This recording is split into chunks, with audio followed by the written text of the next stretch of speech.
যারা যারা আবাবিল পাখির আশায় বসে আছেন তারা আঙ্গুল চষেন।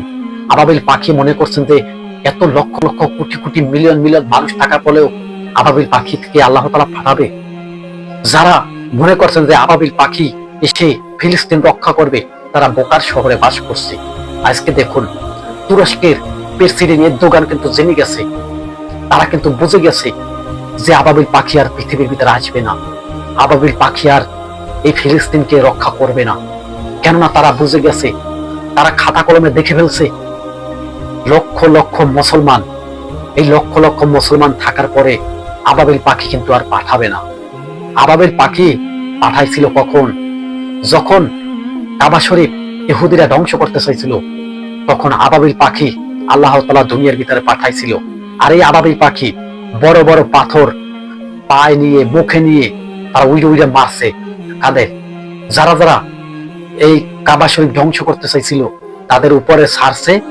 আর এই আবাবিল পাখি মানুষ ধ্বংস হয়ে গেছে, ইহুদিবাদীরা ধ্বংস হয়ে গেছে, পৃথিবী থেকে সরে গেছে।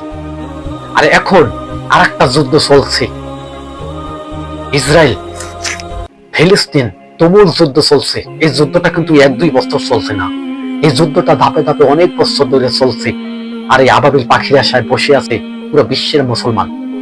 কিন্তু তুরস্ক অবশেষে বুঝে ফেলছে যে আবাবিল পাখি আর পৃথিবীর ভিতরে আসবে না। তবে এখন তারা অভিযান শুরু করে দিয়েছে, ইসরায়েলকে সাপ জানিয়ে দিয়েছে যুদ্ধ নয় বন্ধ করো, না হয় কিন্তু আমরা অভিযান যুদ্ধ আমরা নিজেই করব। তুরস্কের সেনাবাহিনীর দিকে তাকিয়ে দেখেন, তুরস্কের সেনাবাহিনী মুসলিম একটা বাহিনী, তারা কিন্তু ইসরায়েলকে বারবার সতর্ক করছে, তারা কিন্তু সতর্ক মানছে না। এটি সাধারণ কোনো যুদ্ধ না। মনে করছেন যে যুদ্ধটা থেমে যাবে, কিন্তু না, যুদ্ধের ভয়াবহতা রূপ নিতে আছে দারুণ ভাবে।